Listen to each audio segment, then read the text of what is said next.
Maayong hapon, maigsoon, salamat sa Ginoo. Padayon ta sa atong pag-meditate, pagtuki sa pulong sa Dios. Karong hapuna atong ablihan ang atong mga balang kasulatan. 2 John chapter 1. 2 John chapter 1 verse 4 to 6. Og nagaingon maigsoon. Nalipay gayud ako dako sa pagpakakita sa pipila sa imong mga anak nga nananaggawi diha sa kamatuoran.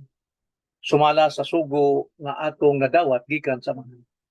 O karon, mga muyo ako kanimo, senyora, dili nga daw ingon sa magsulat ako kanimo usa ka bag-ong sugo, kundi sa sugo nga ato nang nabatunan, sukad pa sa sinugdan, nga mao kini, ang kinahanglan maghigugmaay kita ang usa sa usa. O ang gugma mao kini, nga kinahanglan managgawi kita subay sa iyang mga sugo, o ang iyang sugo ingon sa inyo nang nadungog sukad pa sa sinugdan mao kini ang kinahanglan managgawi kamo diha sa gugma. Kampo ta maigsuon, salamat Ginoo sa imong pulong karon nga imong among giablihan aron sa paminaw, pamalandong ni ining pulunga sa imong mensahe. Ginaot pa imo sa pag-aablihan ang matag kasing-kasing sa imong mga ratawhan, mga patalino karon hapuna. Kaya among pag-ampo di lamang sa ngalan sa Ginoong Kristo. Amen. Sa miagi natong pagpamalandong sa pulong sa Dios, atong gitun-an ang 2 John chapter 1 verse 1 to 3. Maangay natong higugmaon ang kamatuoran sa unsang pamaagi. Duha, gakson ang kamatuoran o ikalipay nato ang kamatuoran. O karon sa atong pagpadayon, atong pamalandungan ang mensahe sa 2 Juan kapitulo 1 bersikulo 4 ngadto sa 6. Nga ato kining ipanginabuhi kining kamatuoran. Mao rig iuluhan, ipanginabuhi ang kamatuoran. Nasa tinuod maigsoon, isip mga Kristohanon, lisod kaayo sa pagpanginabuhi nining kalibutan. Kay tungod ang kalibutan, guot kaayo, og buot nga kita mahulma sa iyang hulmahan. Kinanglan muhaom ta sa iyang uso o sa iyang uso ning kalibutan aron ang tao kuno dunay kalipay. Gikan sa kuko ngadto sa buhok, kalanlaing mga kulon. Gikan sa ginamos ngadto sa fried chicken. Gikan sa piji na kansusilyo ngadto sa Levi's. Gikan sa karatong kay may pagtawag ngadto kawayan ngay tong ngadto sa touchscreens na cellphone. So unsa may standard gayud sa pagpanginabuhi ining atong panahon? Ang standard ba sa kalibutan na kinalamuhaom kita o ang standard sa atong Dios gikan sa iyang balaang kasulatan? Kung sa balaang kasulatan mga igsuon, unsa may atong kabalak-an sa pagpanginabuhi niining kinabuhian? Dunay duha mga igsuon. Duha nga angay natong kabalak-an sa pagpanginabuhi isip Kristohanon nining kalibutan. Primero, kabalak-an nato sa pagkinabuhi kung unsay atong gituuhan. Unsa may atong gituuhan. Versikulo 4 nag-ingon si Juan the Beloved ngadto kang senyora. Ang senyora dinhi nasabta nato nga iglesia kini. Wala niya kini ibutang og kinsay ngalan o bisan pud ang katong ansyano wa niya ay sulti kinsa kay delikado sila kay kung kayo nagdilaab, nagkalayo ang paglutos nining panahon. So busa gitawag og senyora ang iglesia og ansyano kadtong nagasulat niini nga mao si Juan. So sa atong sa bersikulo 4 nag-ingon, nalipay gid ako dako sa pagpakakita sa pipila sa imong mga anak nga nanaggawi diha sa kamatuoran, sumala sa sugo nga atong nadawat gikan sa amahan. So mao ni atong angay natong kabalak-an.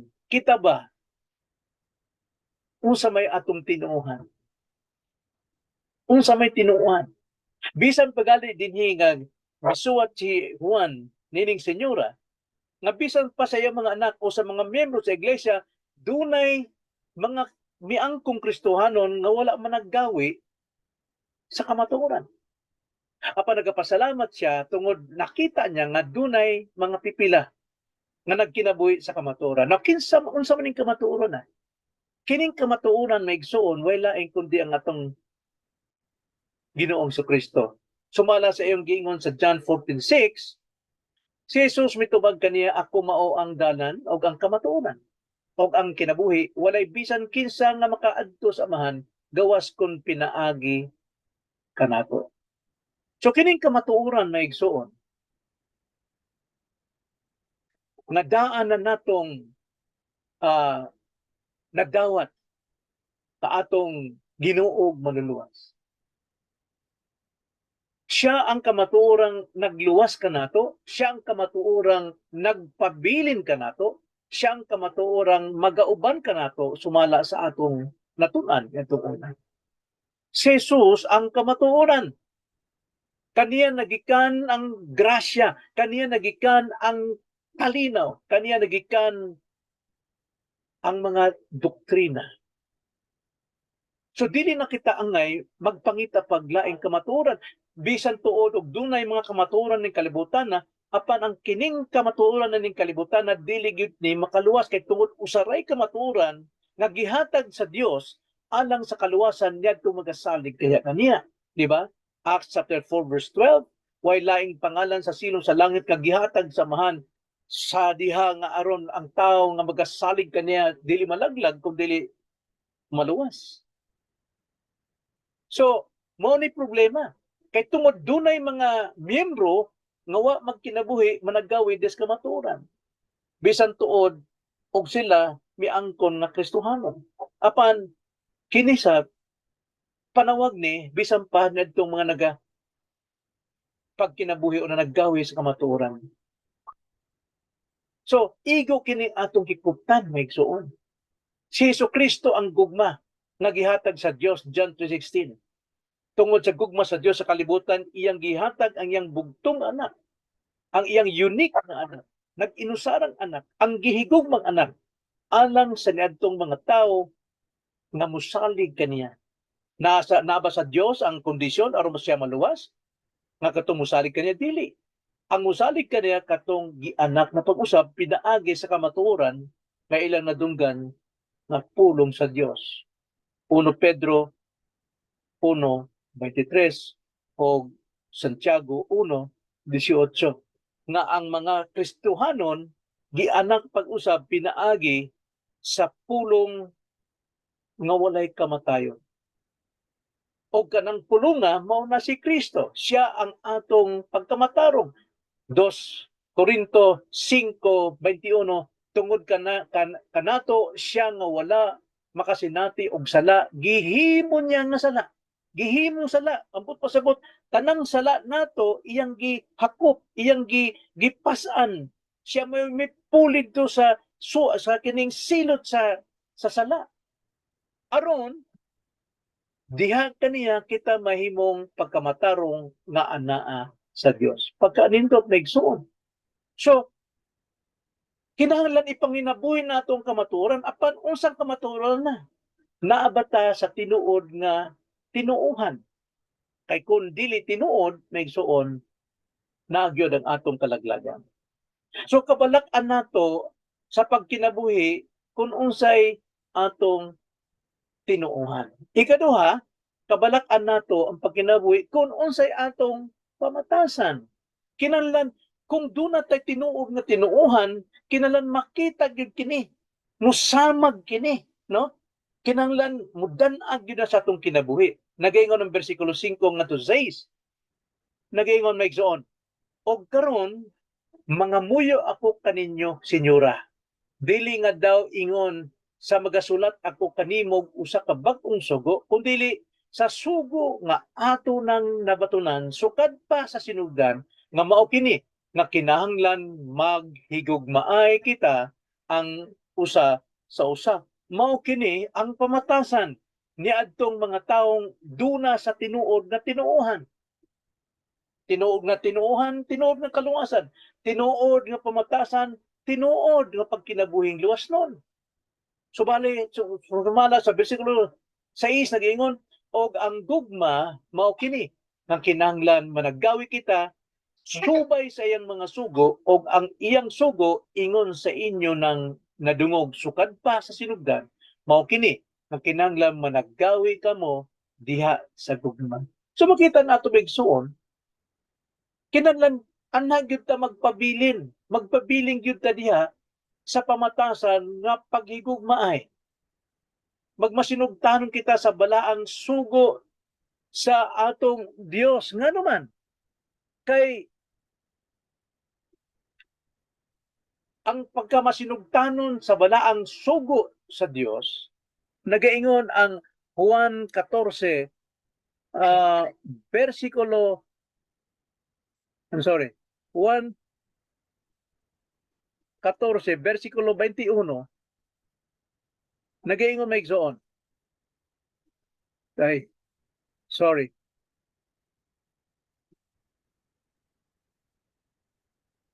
Nagaingon. Ay, sorry.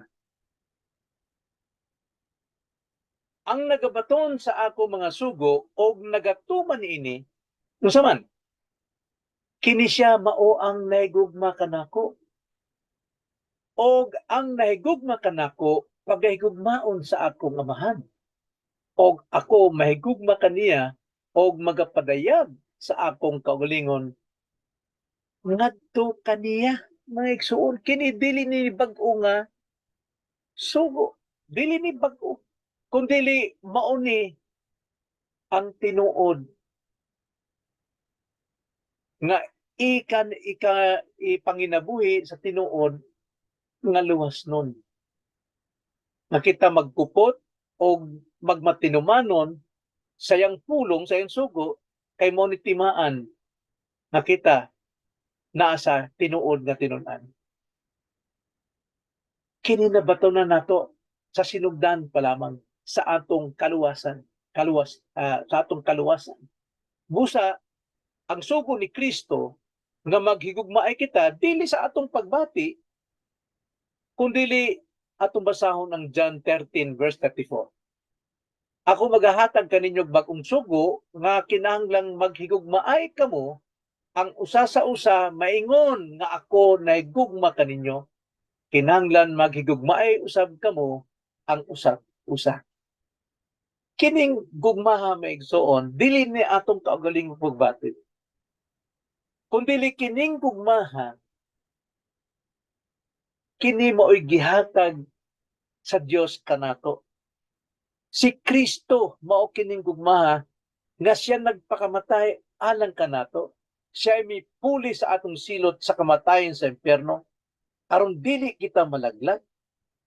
Og ang assurance niini nga siya nabanhaw nga kadtong migsalig kaniya dili na malaglag sa impyerno kundi siya doon na rin bagong kinabuhi pagabanhaw sa Dios.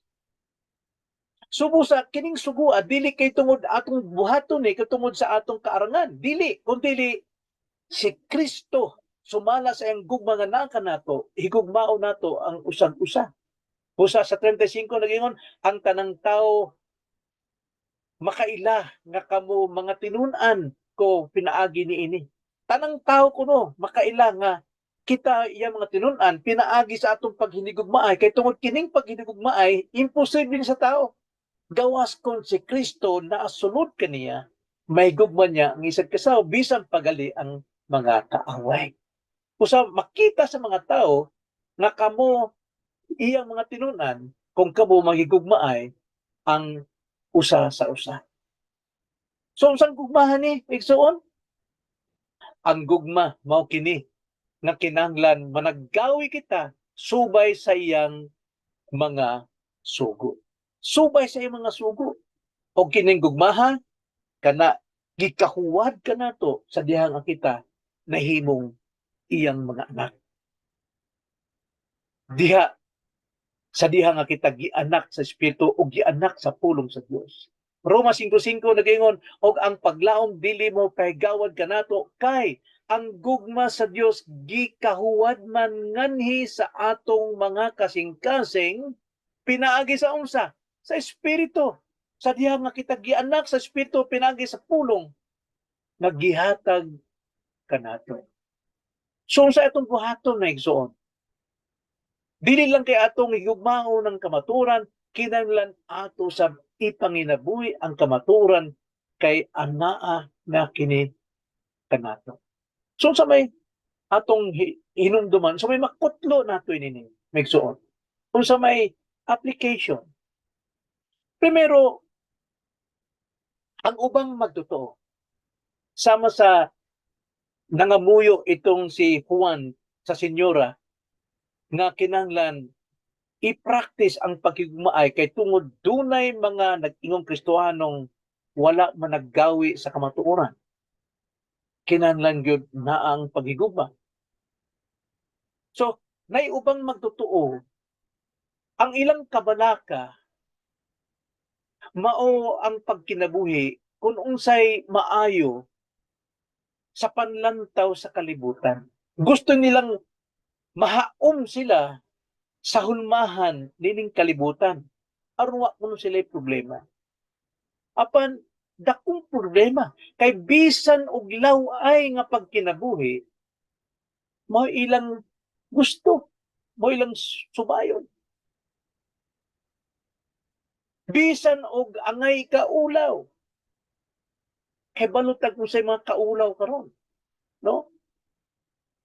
Niadto ikaulaw niadto sa mga karaang mga tao apan karon unsay kaulaw, unsay angay nga law-ay mao nay kalipay, mo'y sikat. Bisan pag kinawat ang pagpanginabuhi midato nga asinso pinaagi sa paglimbong mao ilang pagpanginabuhi kay maoy haom sa kalibutan. Apan ang pagkinabuhi nga igo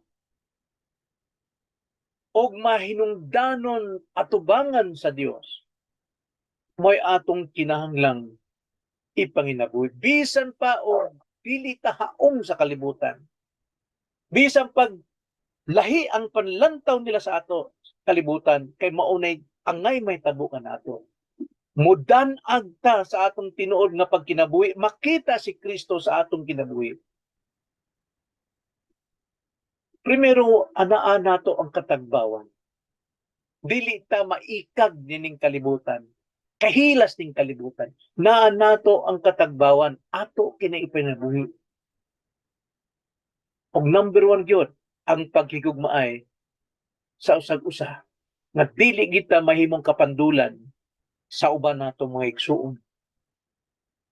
Kay tungod ang atong gugma naapirmi una ang Dios. O gigugma nato ang Dios, mahigugma usab ta sa atong isig kay igsuon. Mao na nga ang sugo dili pinaagi sa atong emosyon. Kining John 13:34-35 nagaingon, ako magahatag kaninyo bag-ong sugo nga kinahanglan maghigugmaay kamo ang usa sa usa, kinahanglan kuno murag punuwer sa gyud sa matag usa maingon nga ako nahigugma kaninyo. Ang atong paghigugma dili pinaagi sa atong pinuwersa nga emosyon, pagbati, kundi ang paghigugma nato isa sa katawo katong gugma ni Kristo nga iyang gihatag kanato, ang iyang pagpakamatay, ang iyang pagpuli sa silot kanato. Mao kana ang nadawat natong grasya nga gugma gikahuwad sa atong kasing-kasing pinagi sa espiritu, mao kana ang atong ihigugma bisan pa sa atong kaaway sa isig katawo labi na sa atong mga igsuon sa Ginoo. So mao kana dili lang kay higugmaon nato ang kamatuoran, kinahanglan ipanginabuhi nato ang kamatuoran. Magambot ta migsuon. Dalay ko na mo amahan, salamat sa imong pulong nga may naghatag ka namo kahayag, nagdugang sa kalambuan sa among pagsalig, kalig-on sa among pagpanginabuhing matarong mining kinabuhi. Salamat Lord, kining among pagkampo, lamang sa ngalan sa Ginoong Kristo. Amen.